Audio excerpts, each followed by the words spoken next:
Welcome to New Game Plus. This is a retro gaming podcast where three guys spend 7 days playing one old game and then we talk about it. My name's Dustin. My name is Kenny. Nolan. And this is episode 344. Did you hear that Sony is increasing the price of the PlayStation 5 by 5,000 yen in Japan? What is that ratio? Yeah, that's the worst way to tell something. No, because 5,000 was the biggest number I could pull from this. It's by $80 or something. Don't say or that's a lot. That's a ton, it's not, I don't Kenny. think it's even that much, Kenny, because that's absurd. So I grabbed the different prices. I didn't do price comparisons because it's a little bit different per country. So it's an increase of 50 euros in Europe. It's an increase of 30 pounds in the UK, and it's an increase of $20 in Canada. So if you want to do some of the comparison, it's somewhere between, and again, it depends on the country, but somewhere between an increase of like $30 to $60. But at least it's not 80. See, you set the bar high, and then when you don't meet it, you're happy about it. Hey, It could have been worse. This is weird and big news. Why? Yeah, I think you're feeling it. It's somewhat unprecedented because Yes. consoles haven't historically done this. And they've always been pretty expensive to start with. Right. Like the price tag's already a lot for a lot of people. If anything, consoles are the thing that they take the hit on and drop prices to get people into the ecosystem to actually spend money on games and everything else. It's almost your loss leader on these kinds of things. Did they say why? It's not something they're supposed to be making money on. I think it's due to inflation of the economy. I don't think it's like any good reason. It's funny because everyone else is like worried about it, and now gamers are bringing up to speed on the world news because their consoles are more expensive, and they're like, inflation? Huh? Yeah, right. There's like, what? No, they noticed it months ago on Mountain Dew and Dorito prices. Oh, gosh. Yeah. So I don't know if you caught that, but there is not going to be any change to the price in the United States. In North America. okay. Well, Okay, that's what I was wondering. In U.S., which is interesting because, I mean, our economy sucks too. There's clearly a reason they're doing it. I'm not smart enough to know economics to like even guess why that's the case, but get wrecked, non-Americans. Well, and people are It may even be like a supply issue. Like they're Sure. worried. I think it's always stayed tight, and so I don't know. It's been a supply issue this whole time. still- Right? It's like- not like that's new. That's been years. It's bad.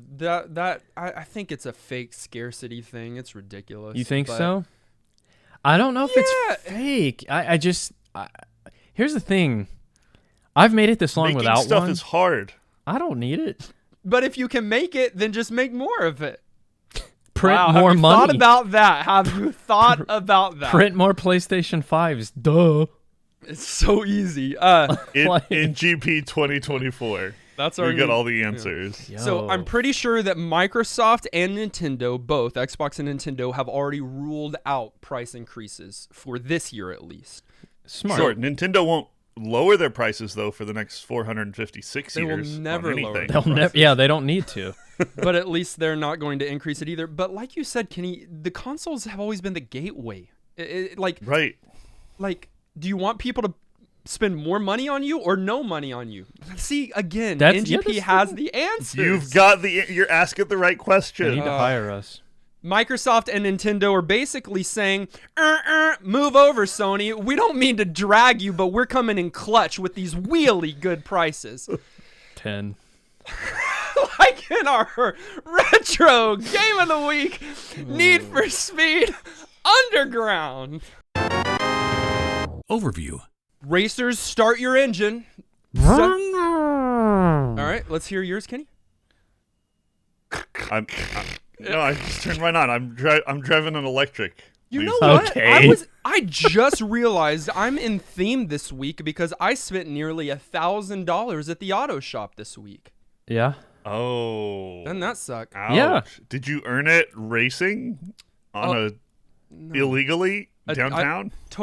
Well, I was about to say you don't race a Toyota Corolla, but maybe you do because Yeah. this game I'm racing You comparable cars. Yeah.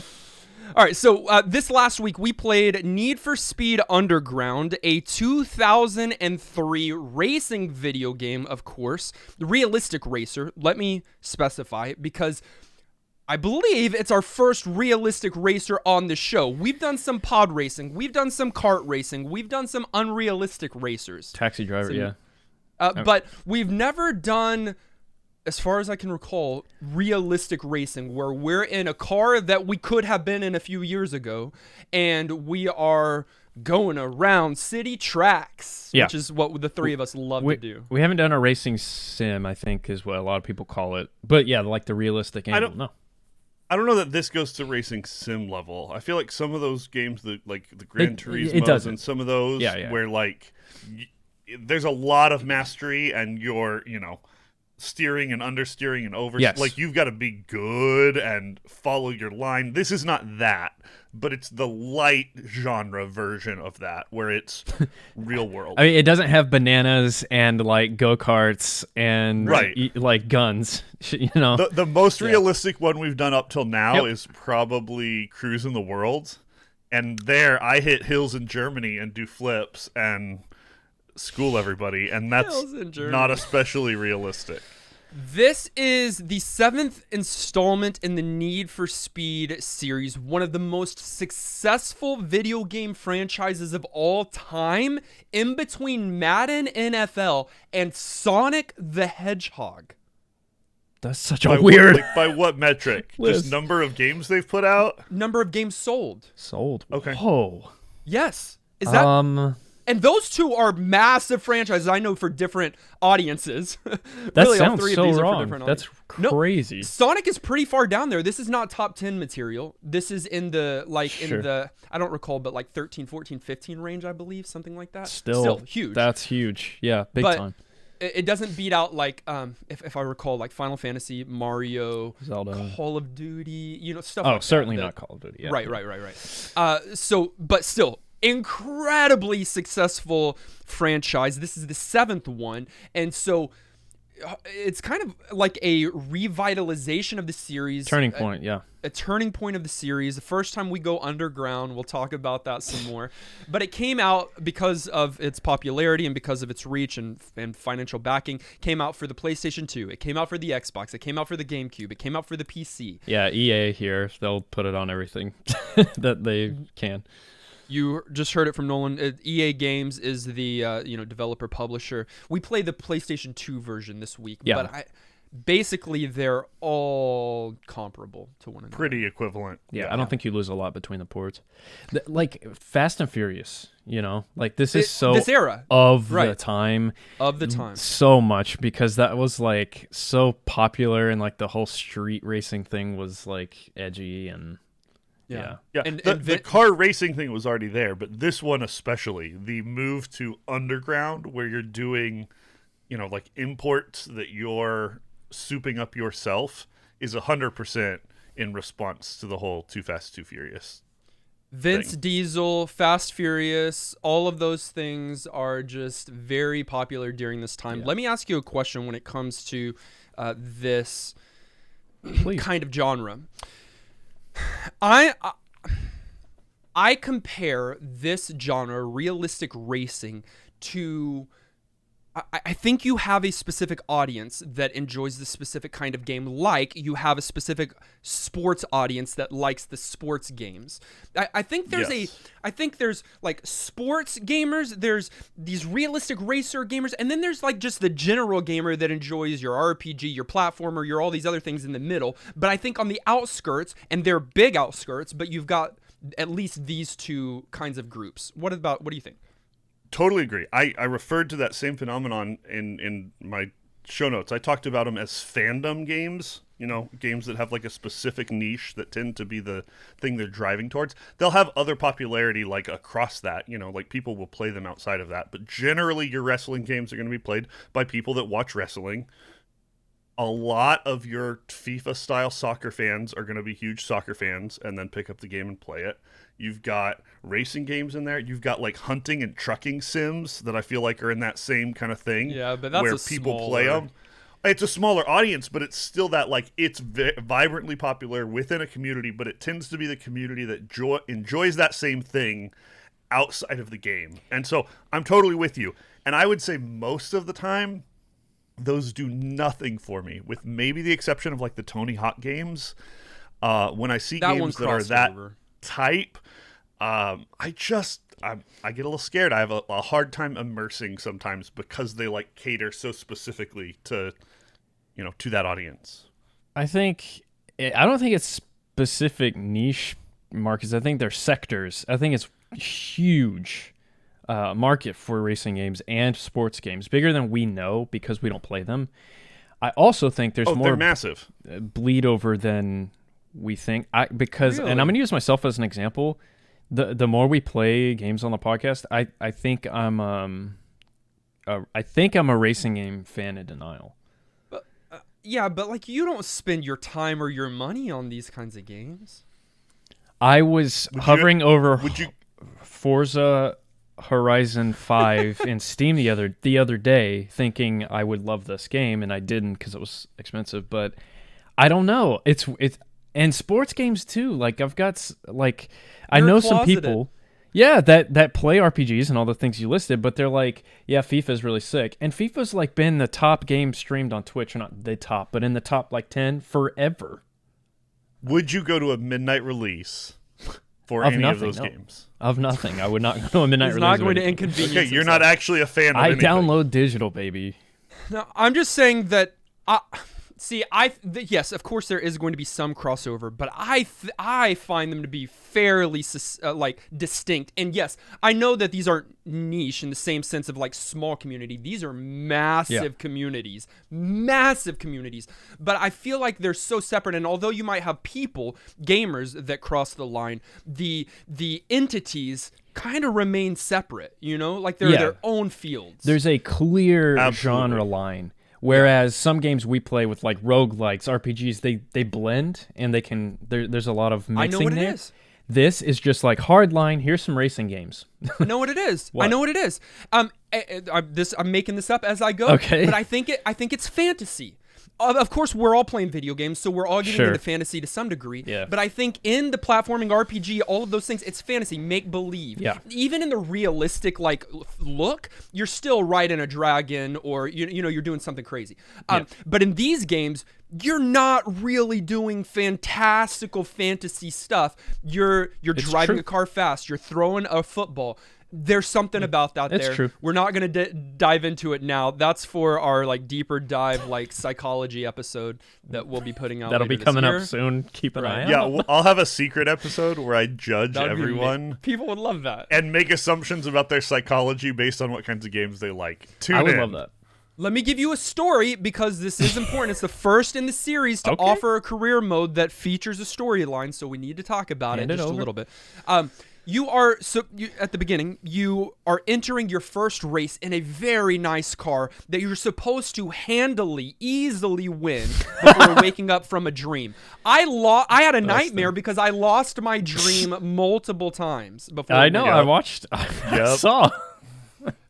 And my first play was bad, but like I said at the end, at least you weren't watching Kenny do it because, my goodness, that would have been horrible. Yeah. So I lost twice in my dream, but finally I won, and then I woke up from my dream, and you're realizing that you were daydreaming or something, and you are just a new racer to the illegal street racing scene in Olympic City, and from there you get in your crummy car and start entering races. And it's kind of rude because that car they give you to start really is so much better than the car they then drop you in. So much. You've got NOS, it handles, the speed it goes, everything. And like you, it took me 3 tries to get that win on the first one because for lots of reasons, and we'll talk about some of those.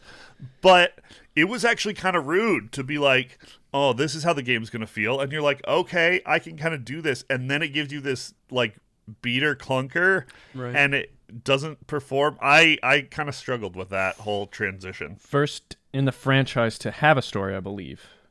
Yes. It's interesting. Or at least to have a career mode, that features a storyline. The rest with are like characters and stuff. The rest were like just race, just race, just race. This one's like get into win this, get this hot girl. And I don't think it's as heavy as they go later in the series. I think they do even more and more of that, and it's not like it was super heavy here, but you got some cutscenes and some implications and some races that like a plot thing was on the line. So yeah, there's a little bit. The amount of story is somewhere between like Madden NFL and Skyrim. Somewhere in there. Somewhere in that range. Gameplay. Couple things that make this stand out from other racers in my mind. The first one is, like you already mentioned, you're not racing in exotic cars. You're racing in cars that you might own or know someone that has them. So I had a great time watching Dustin's first play because I remember the Dodge Neon. Yeah, okay? Because both of you have ridden in my Dodge Neon. I've been in the Dodge Neon, man, and that sort of connection that the player gets is definitely unique from other racers that you might have firsthand experience with a Miata or something, and that to me is awesome. I like that they put you in a beater, Kenny. I don't want a Lambo or something. It's fun. You're not gonna stay in it. You're gonna upgrade to I stayed in that Miata. Like, base cars at some point, probably, if you're trying, like, you'll need to almost to be competitive later. But yeah, it's fun, and it's accessible, and it makes people that are into this stuff feel connection and ownership, and like it's like having a sports game. You want all the sports teams that you like to be represented. If your team just wasn't there, you'd be like, eh. So you want to throw a whole bunch of cars out there and it's lore friendly too. Play what they want. Because street racers, they deck out Honda Civics. Like, they don't have expensive cars. I mean, the car is expensive because of what they've done to it. The modifications. That's the second part that I was talking about. I think Kenny's just a little bit salty that he couldn't drive his, what was that green Ford truck, 97? It was a 92 Ford Ranger. 92? And don't you dare knock it. If they had the Ford Ranger, though, to me in my life. I believe in Underground 2 that you can drive some trucks and like SUVs and stuff, so you can. Kenny probably can get that truck there. But yeah, when I came across a freaking Dodge Neon, I haven't heard of that car for a long time because why would you? I think they stopped making them. Probably. But like pretty much my year, right around the year of the Dodge Neon that I drove, and to go, like we said, to go from that souped up sports car in the dream sequence to a car that can barely push 90 miles per hour, you feel it. Yeah. And it feels bad, and I don't think that's a good feeling to give a gamer so close to the front. I think it's okay because you're giving them a taste of what your car can become, and it can become that eventually, and so it makes you want to unlock and customize. But it's a grind to get there. That's the point. Maybe if they told you it was going to be a dream sequence beforehand, they just drop you in like it's the game. And so I'm like, oh, this is what I'm going to be getting? Okay. And then they're like, fake out. That's a spoiler. You weren't that person. You can't tell them you it's a dream. weren't that person, and you'll never be that person. No, not without a lot of work. I think the three of us mainly played the story mode, the career mode this week. You've got a few other things, you can do like solo tracks. You can do some multiplayer. There's even an online thing. None of that PS2 that's not online relevant. Wall. Right, that's not relevant for today. But that story mode has 111 races, I believe. Yeah, and all the different types you can do not in story mode. So it's like, why wouldn't you play story mode unless you just want to freely, You're going to be. You're not just going to be playing through 111 races. You're going to be playing through 300 because you're playing them multiple times because you're losing multiple times because it's not easy. And you've got a slow, janky car that I drove in college. The nice thing is that among those 111 or 333 races that you're going to be doing, you do get to do it on like 3 different tracks. No, wow. One track. You're only in Olympic City. It's a one track. There's not a bunch of variety. This is going to be a good episode, I think, because we've got a bunch of variety on what you get to drive around here. That's true, Nolan. Yeah, but that's the immersion. You're in the city at night, all tracks at night because it's illegal, and so you have to do it at night. Or because they wouldn't be able to like do the graphics well. Okay. Right. But it works better graphically too. But like you have the game, you have Cruisin' USA, Kenny, where you can go all around the world and have all those tracks. Here, it's about. I think the emphasis is more on just customizing the car, more than the environment, more than the races themselves. Like, so Kenny missed it. That's okay though. No, let's get it right. You said Cruisin' USA, and then you said all around the world. You got your games mixed up. Listen, the handling is way looser than I remember. Okay? Like when you play driving sims, like, and this is not a driving sim, but the ones like Gran Turismo or Forza, it's stiff feeling, which is more realistic of like what a car might feel like when you're racing, but this is like on a slip and slide, dude. It's like really loose. So I think the realism is lost there, but that's fine for me because this game wasn't afraid to just be fun and not have to be like too realistic. But the handling part of that's intentional though. Part of that is so that they can give you upgrades to your handling that you feel. I'm talking about even after you do. I mean, it's certainly it's not like super tight at all, but you're gonna feel the difference when you turn on some of these upgrades that improve some of those things than you're gonna have beforehand. And I think if you're using your handbrake, it feels pretty like liquidy because that thing, like you tap that and you're doing circles. It's and I'm used to only relying on handbrake and never hitting the brake or reverse in games like in other racing games. But in this one, I think you do have to use the actual brake like you would in a car. Again, realism. It's not like a kart racer where you hold down slide to go around a turn. You tap it and then you slide your way against through the drift. Like you have to stabilize the drift.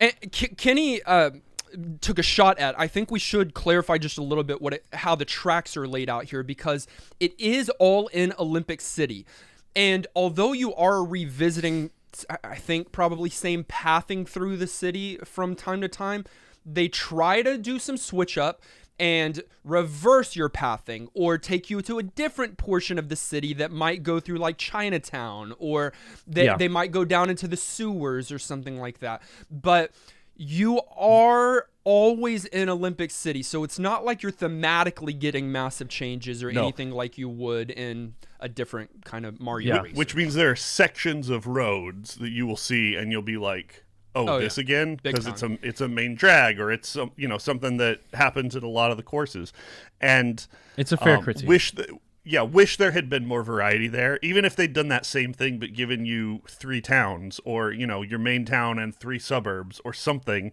where you could have had a little bit different look and feel and a little bit more track variety. It would have been welcome. It makes sense for what they were going for. I do think it's one of the weak spots of this game. I think y'all would be interested to know that in Underground 2, it's an open world. So you are in Olympic City, driving freely, and you go to the races on the map, kind of like GTA style. You never leave your car or anything, but this one's all menu-based. You do the race, you go back to a menu, you select what you're going to do next. Right. That one is like, done with the race, back in your car that you've selected, and you're driving around the city. And it is so much better in terms of like variety. Do you have to go find a garage to upgrade your car? Yeah, all that. Yeah, cool. It's again, just improved. realism. It's trying to go realistic again. But that's not in this one, and I'll give you all that. That is kind of sucky. That I like that it's within the city. I like that it's contained, but it's samey because it's all at night and there's neon lights everywhere, and it's whatever. But where they do provide variety is in the kind of races that you're doing. So you're not just doing your 3-lap races over and over again. You've got different kinds of races. You've got a circuit race, which I believe that is the traditional standard 3-lap race. You've got knockout, which means that after every lap, it cuts out one of the racers. That's old school Need for Speed mode. They used to do that in old games.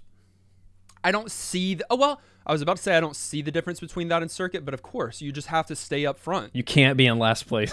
Right. I liked it a lot more. Sure. But yeah, because it was to some degree it was less punishing of mistakes at least early. On some of the other races, you get behind and it's going to take you a really, really long time to catch up. Here, at least once you get ahead, you feel like you can kind of hold that a little more easily. But when it comes down to you and one other, it's like intense. Oh, it's fun. Rough, yeah. And then you've got sprint, which is not a lap. It's just from start to finish. I like that one a lot. And then you've got drift, which is a different kind of environment where you're kind of going in a massive circle and you're just trying to score drift points. That was your least favorite. Points. Style points, yeah. Yeah, it was certainly my least favorite. And then you've got drag, which is it's a drag race. It's one of those where on your mark, get set, go, and you kind of like burn off from the start and you're just going on a straight path. But it's all about, that's the one where you can't determine if you're doing automatic or manual. You're just automatically set to manual. If that makes sense. And you have to, it's a timed button presses to be able to shift gear in time to win that race. Yeah, I assumed that was going to be my least favorite mode, just like on principle. Yeah. And my thumb did end up hating it. But I actually had a little bit more fun playing that one than I expected to. Still some frustration, but some of the unique things they did there with letting you do the whole lane change thing, but letting it be sort of slot car style, where you are having to avoid some things on the later difficulties, and you can do things like draft behind somebody, but you got to very intentionally get into their lane. Seemed like actually a really good way to do drag, but not... I don't know. It was a really thoughtful way of kind of setting up another mode. Again, a little repetitive, but it was nice. I had fun with it.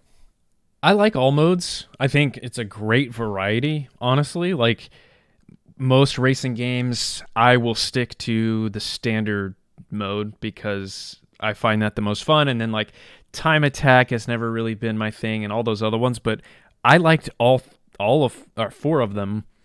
I think sprint is my favorite because I like the idea, and you don't get it a ton in this one because of what Kenny said about the lack of race or stage variety, but I like the idea of having a set track that's more scenic and more thinking on the fly than like having to stress about being in first place or in 3 different laps. So sprint is your favorite? I think so, yeah. Interesting. And then Kenny, is drag your favorite? No, I think I still enjoyed the normal modes the most. I just liked drag more than I expected to. I expected to really hate it. I expected to hate the drift mode too, but okay. I so one of the normal modes is one of your favorite. Drag was my favorite by far, which is interesting because I had Drag's seen sick. that some people don't like drag, but I the thought way it was fun. Yeah, they change up the HUD and like it just becomes a different.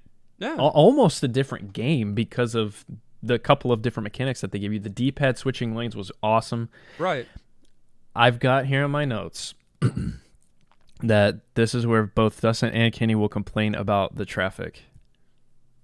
I just wrote down that traffic can die.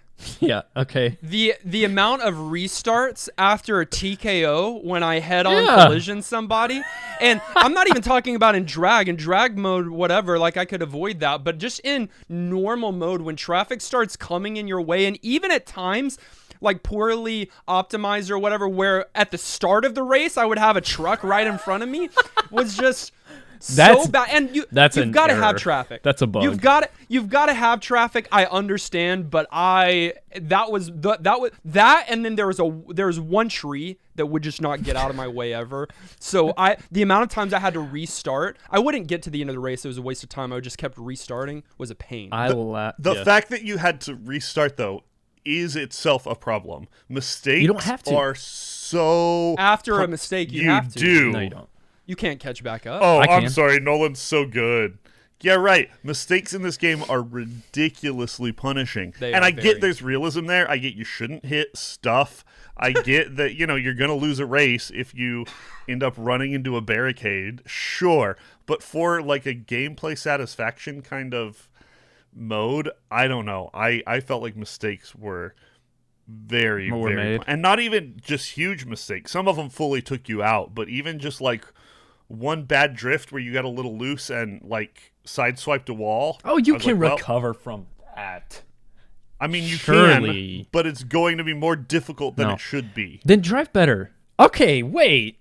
What kind of complaint is that? Drive better. That's a totally valid complaint. This is immersion. Do you think that people are going to move out of the way for dumb cars racing when they shouldn't be? It's illegal. No. Avoid them. Well, then we shouldn't be doing it in the first place. They need to get to work. Avoid the car. We shouldn't be illegally driving like this in the first place then. I remember in Underground 2 that you can get as close as possible to a car but without hitting it, you get points. And I think it's in this game too. Oh, yeah. No. Y'all just need to drive better. I don't want to get in trouble by you, so I don't fully agree with Kenny. But with the like side swiping, yes, you can recover. But if you have a head-on collision, or if you have with a car or a tree or something, it is punishing. And yeah, maybe you can catch back up to a player or two, but I was never able to fully catch up back to first place. And there's no point. You're going to get a couple of style points, but you're only getting money here if you win. There's no reason to get second place. It's not, a tournament where, like other racers where there's some incentive. You're getting first place and you're getting money to upgrade your car, or else you're completely wasting your time. On the streets. And that's the whole game. No, Dustin, when you ran, what? Go ahead. What? Well, no, I'm just saying that is a big point. It's not just, okay, I got second. All right, not the best, but I can continue. No, you have to do that again until you get first. So you have to do that in Crash Team Racing. When you ran head first into like barrier, you said going underground. Boom! It's full stop. I lost it. I was like, "There's no way he's winning that one," because yeah. See, you agree with us. Yes. If you hit a barrier, and but it's also real life. Which, if it's real life, then I should play the next 3 to 6 months in the hospital. Oh, it's just. I also remember playing these games and having fun purposefully hitting things. But that was in the Free Roam's second sequel. So, in a race, sure, you can't do that. But I don't know. I think I've heard a lot of complaints about the traffic. I don't think it's as egregious as people think. Let's talk about the upgrades, because that's a major...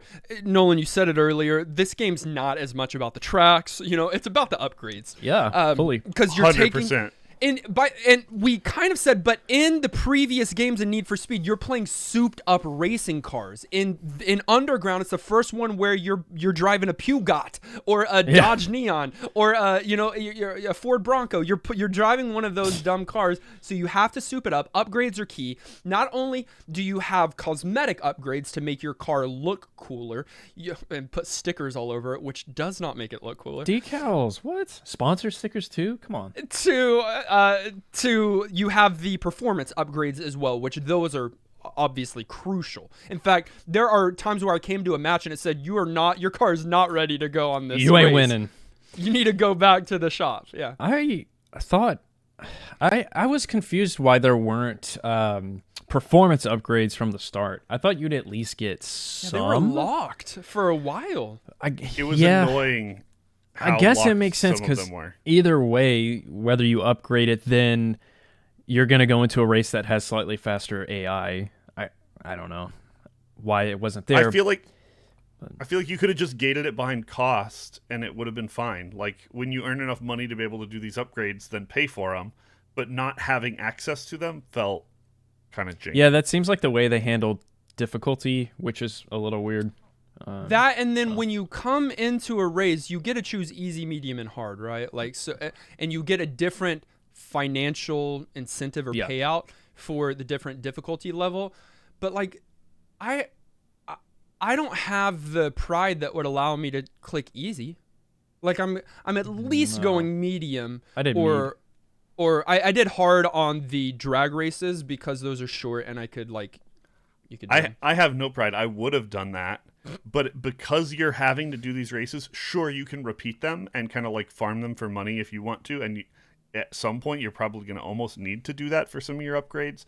But because the price incentive was so different and the main thing you're doing is paying for these unlocks and it's forcing you to do these, it felt like time inefficient in my mind to try and do the easier modes, which means I tended to not, and then do the races more times because they were harder than I wanted them to be.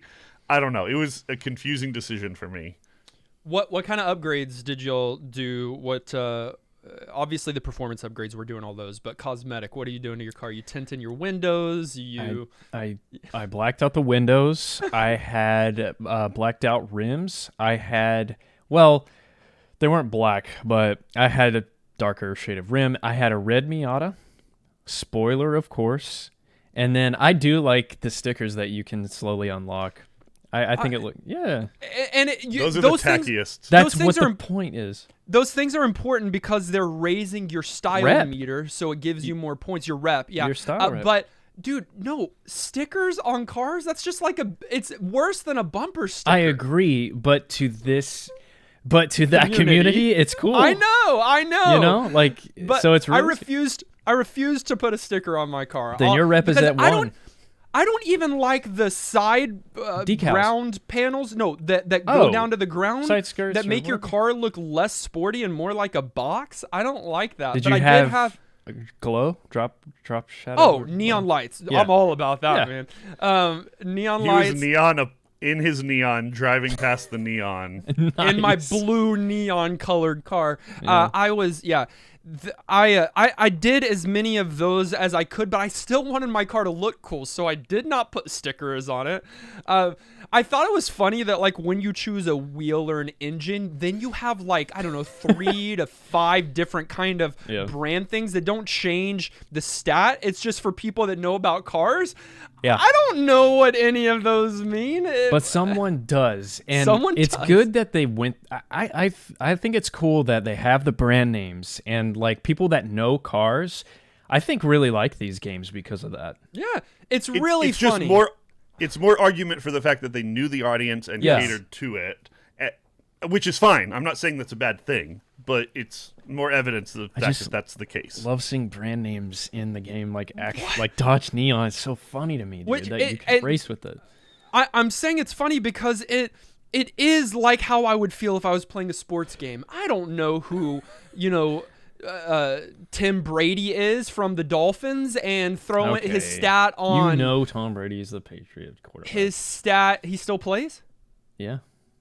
And his brother Peyton Manning for the Broncos? Nope. But like all of those stats, they're speaking to someone that knows what's going on, but that someone isn't me. So I'm just there like, all right. The one thing I knew this week was a Dodge Neon, and so it helped root me in reality. So that's why kart racers exist, I guess, for people like for fantasy gamers. Yeah. Aged. Did any of you get whiplash this week? Not from driving, because we weren't realistically driving, but from music. It's everything early 2000s, but it starts with Lil Jon and the East Side Boys. But then it goes to Story of the Year or Rob Zombie. I was all over the place. At first, like, I was really feeling it, and then I was, like, going through a Screamo moment as I was going through Olympic City. So the Need for Speed series is kind of known for the soundtracks. Like Tony Hawk is kind of known for. Not at that level. Tony Hawk's, like, legendary soundtracks, but this one is...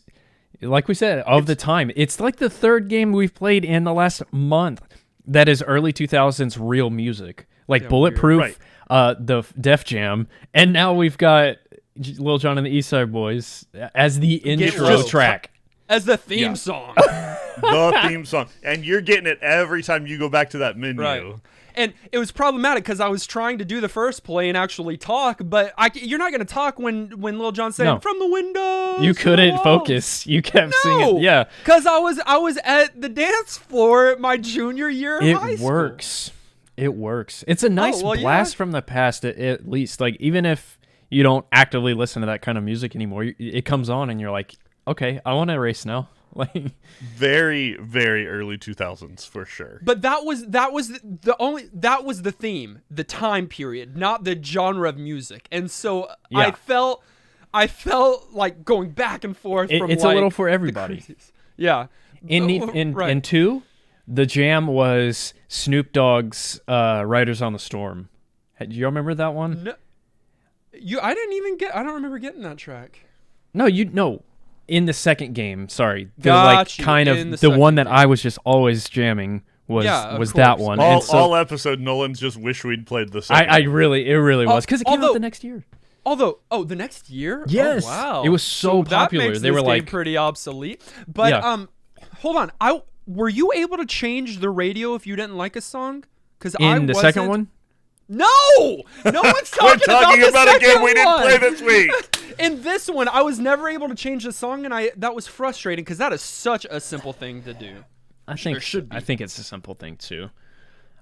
I never tried. I just put up with it. Bother me because I wasn't gonna go pick one. I was okay with shuffle. You know what I mean? Like I wasn't gonna go find story of the year to play it.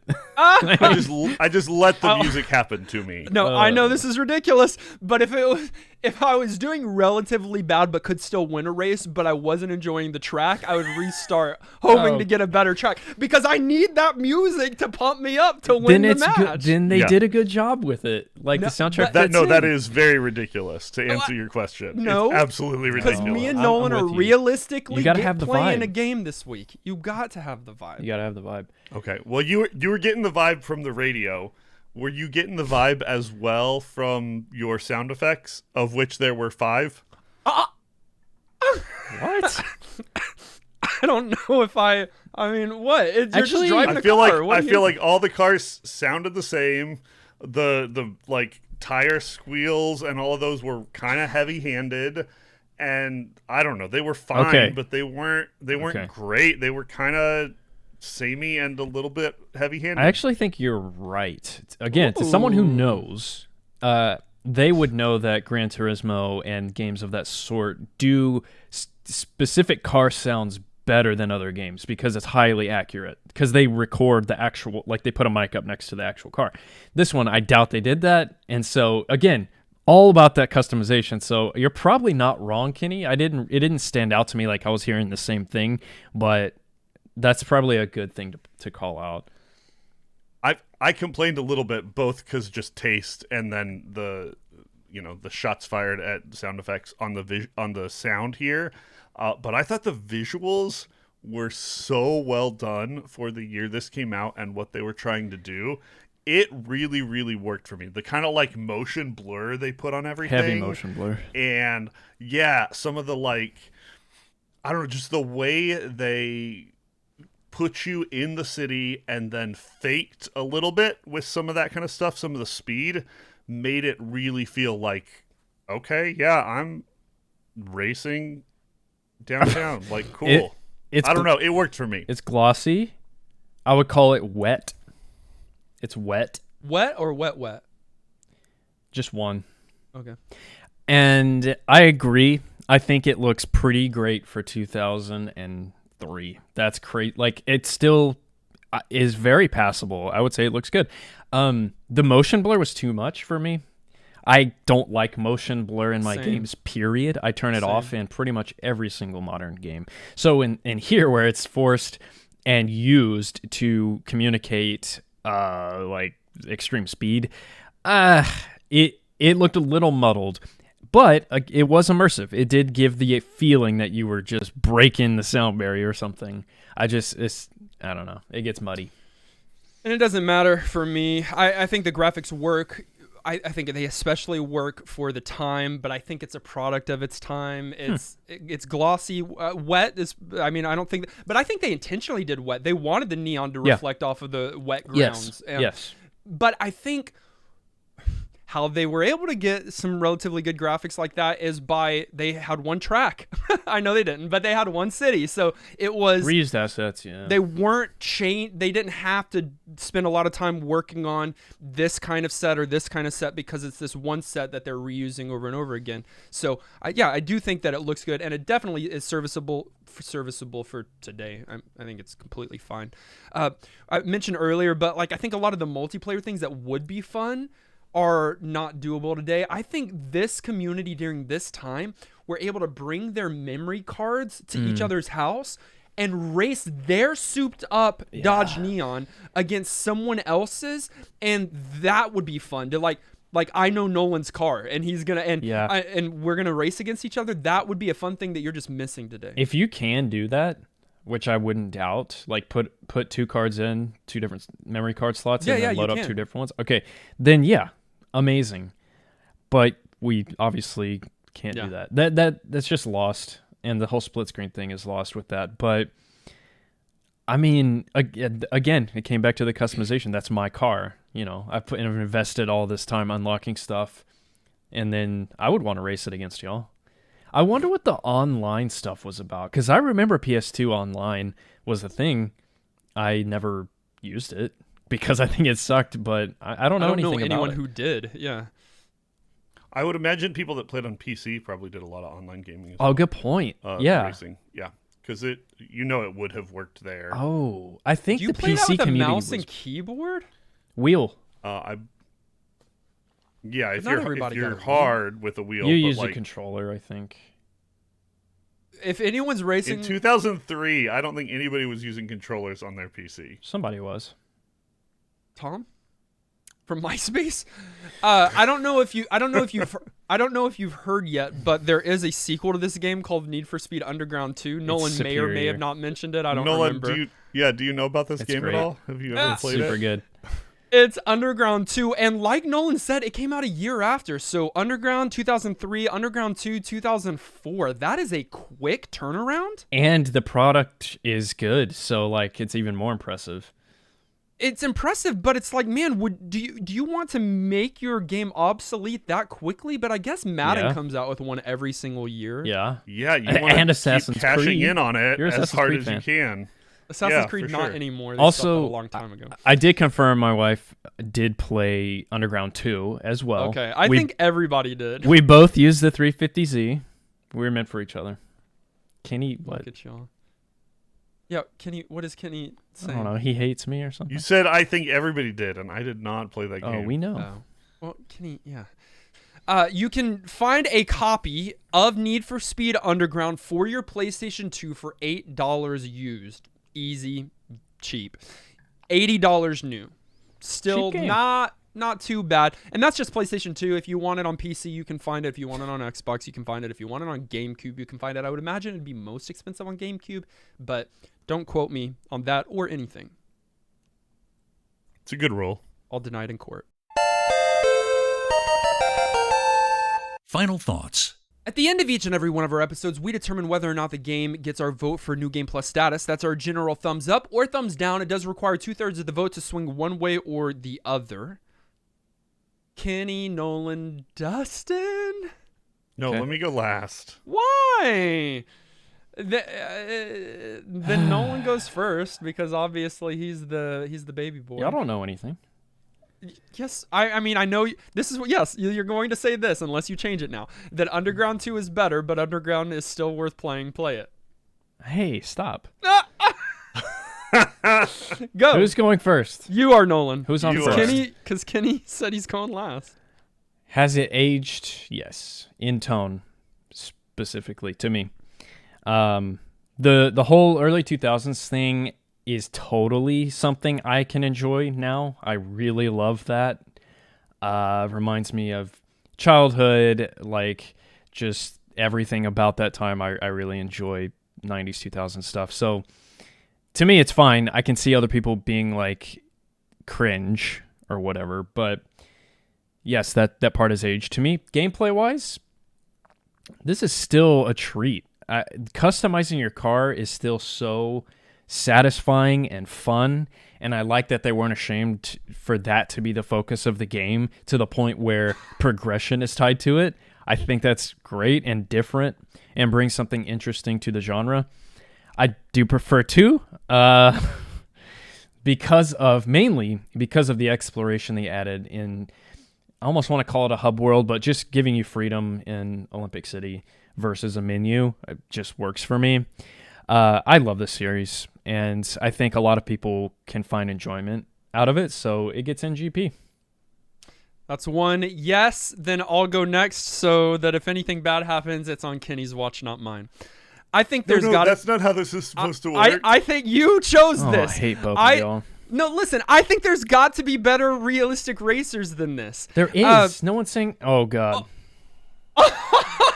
I think the cars are too interesting for too long, and I think the tracks are too interesting for too long. I think the cars and the tracks are both too uninteresting for too long.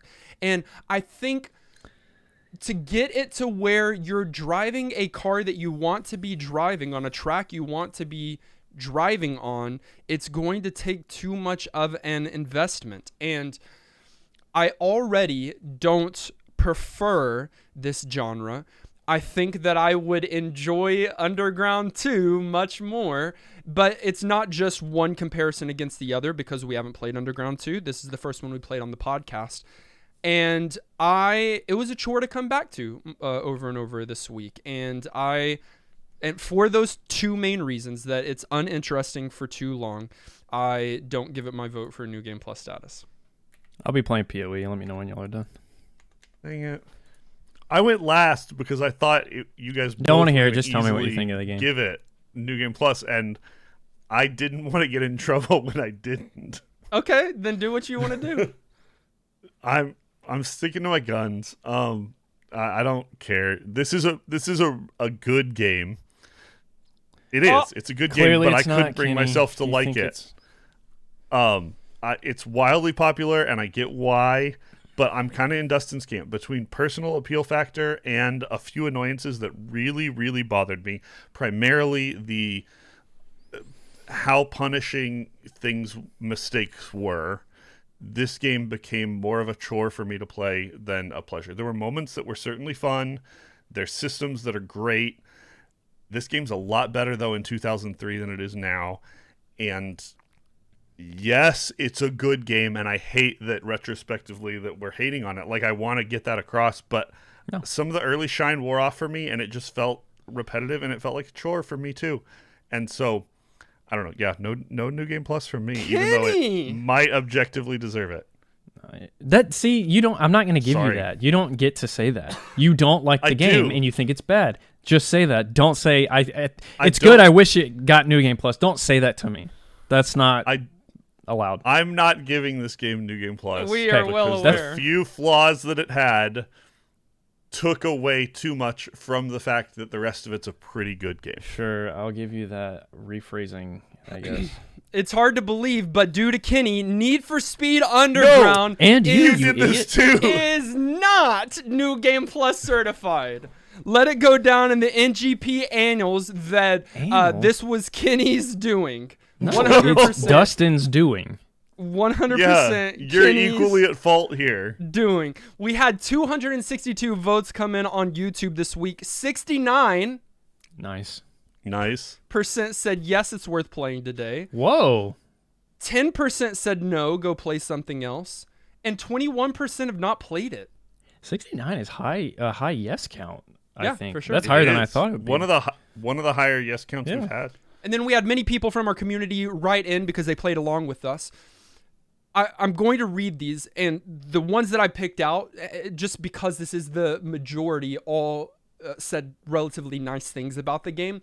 There was at least one in our community that also didn't vibe with it. I know Garlisle is at least one of those, and so, but I'm not reading his commentary. Okay. I am reading Mac Morphs, who said, I had a PS2 growing up, and I'm an RPG boy, but one of my friends decided that he wanted to have some 2-player games while he came over to my house. We decided to pool money, and we bought Need for Speed Underground, and a few other games too. But on to the point, Need for Speed Underground surprisingly was actually a really fun game for me, even playing solo, and customization was fun, and then learning the tracks was fun too. Surprising to me and my brother, who doesn't play any video games, he loved this too. And it gave us a great bonding point. I give it New Game Plus, maybe nostalgia, and I hope you all do too, but I'm sure Kenny won't.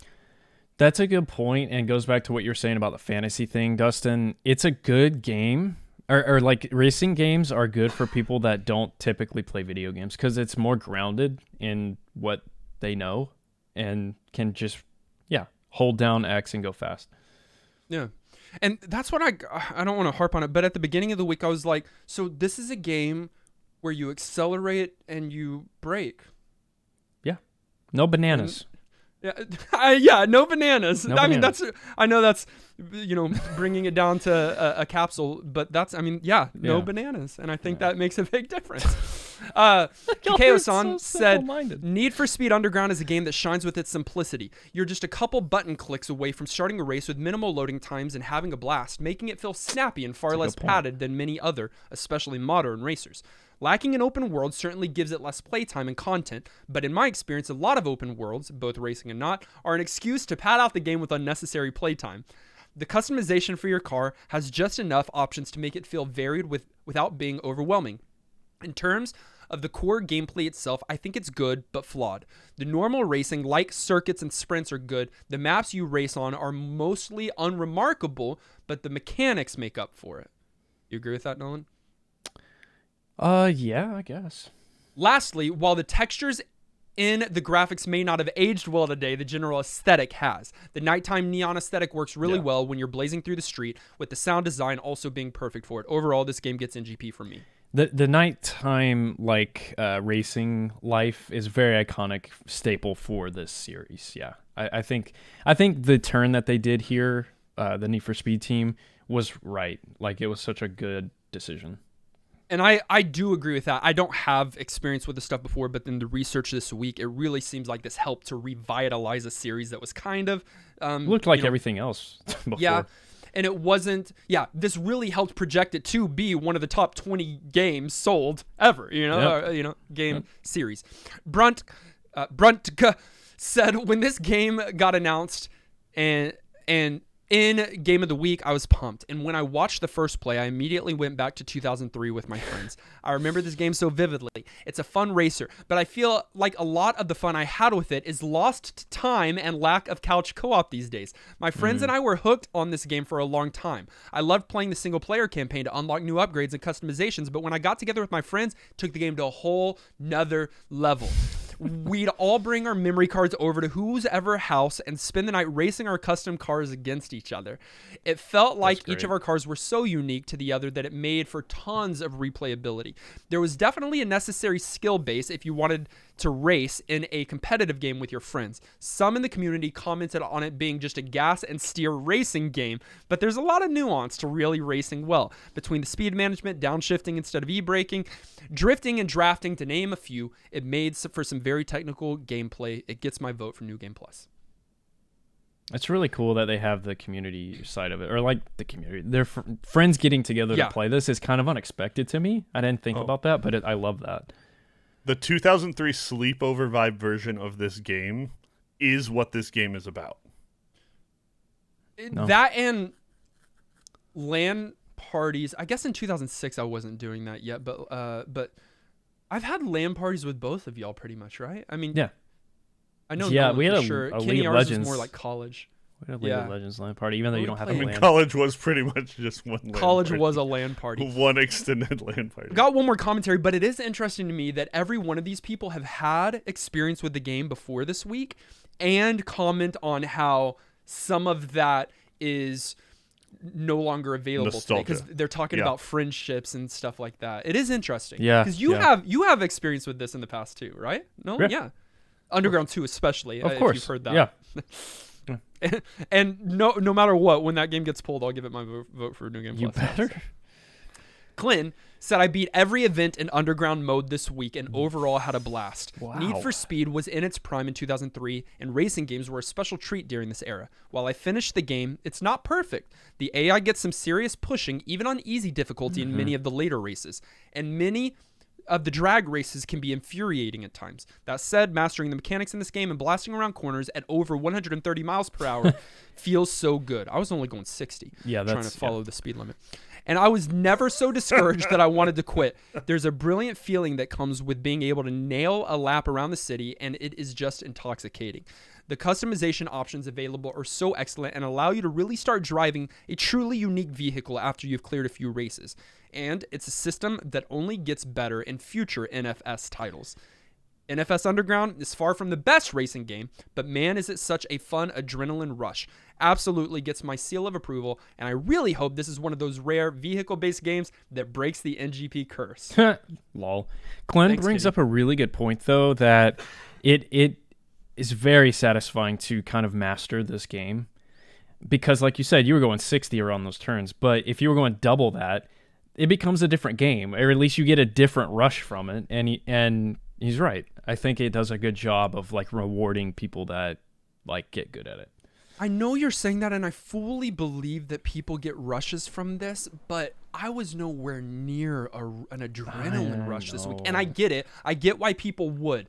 I think people love vroom, vroom, go fast, wind blowing in your hair, showing off all the haters. But none of that stuff has ever appealed to me. Well, have you ever tried it?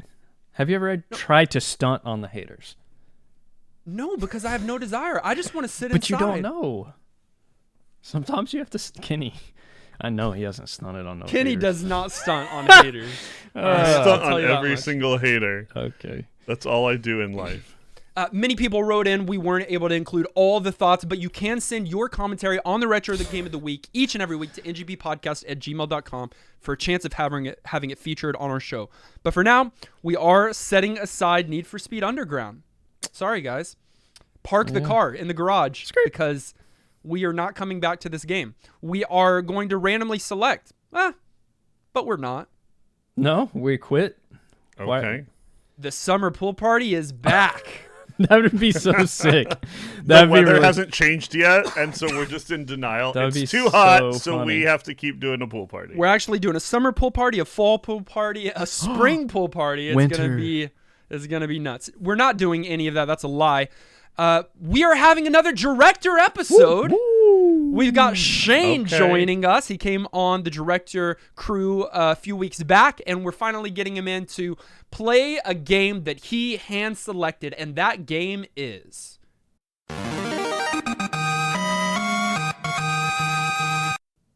We're going back a few years, but we're still kind of new. This is 1999. That's all right. That's better. We're back in the 90s. That's better. Yeah. Back in the 90s. And we're on consoles that you might be a little bit more familiar with, Nolan, like the N64. Ooh. Or the PlayStation. Wait, because this was hand selected by a director, this could be insanely huge. N64, PlayStation, and PC, but we're going to be playing specifically the PlayStation version. We were asked specifically to play that one this week. Okay. All right. So I might play the PC and then lie to you about it. Never mind. And Nolan's going to play the N64 and lie about it. No, So, it's a 1999 platformer. I like. Right. This sounds good, right? Yeah. And Kenny, my friend, it's a sequel. Yeah. And a sequel even according to how you erroneously interpret sequels. So it is the second game in the series. Like Need for Speed Underground 2 that Nolan can't get over? That's the 8th game in the franchise. No, it's the second of the Underground titles. This game, though, is based on something. Oh, it's based on an animated Pixar film. Y'all both Are did we that. gonna get to play one of the Toy Story games? That's what I was thinking. We have played the first game on the podcast before. SNES. This Holy game, crap. Kenny forgot. This game is Toy Story 2: Buzz Lightyear to the Rescue. Listen to me. For real? I own the. I did not expect you to be excited. I own the N64 one. Yeah. Wow. And played it. And I think we played the first one, and I think we all were kind of like, it could have been better. Yeah, and I may have even brought up the second one on that episode, like I did. You would never. All those. You would never do that. But I don't know, but I believe the ports or the versions aren't that different. I will play PlayStation. I will, but I have experience with this title, and it's fun. If they're not different, then I would say any console is game. But if there are some differences, then PlayStation is the one we need to judge from. So play along with Shane, Dustin, Nolan this week as we play Toy Story 2: Buzz Lightyear to the Rescue. Unexpected. Join us in Discord. Discord.gg/newgameplus. Hey, big shout out, of course, to Shane, because we're going to do an episode on your behalf. But want to say Garlisle and Bro Jim also hanging out as directors for us. You guys are the passport to our hearts. Wow. We have other producers that we want to say thank you to as well, including Adam, Marlene, Antonin, Ben, Brunt, Dan, DH, Bowser, Francesca, Gimbin, Jared, Joey, Jordan, J. Robert, Justin, Clint, Nick, Nat, Corey, Maxima, Mr. Latte, Sajin, Shauna, Thomas, Unbelievable, William, and Zion. And a big thank you to LaoY86 for joining us as a new producer this week. Appreciate you hopping on board and giving us your vote of confidence. And giving us your money. You can follow us on social media. It's Facebook, Twitter, Twitch, TikTok, and YouTube. Links are in the show notes. Listen directly on any podcast provider of your choice. Make sure you subscribe so that you are the first to get new NGP episodes. And while you're at it, please leave a kind rating and review. Our video episode was edited by our friend Dylan. Our audio episode was edited by our friend Dan Willett. Join us next week as we play Toy Story 2 Buzz Lightyear to the Rescue. Until then, I'm still a Dodge Neon. I'm still an RX-7. I'm a Toyota Supra. And this has been New Game Plus.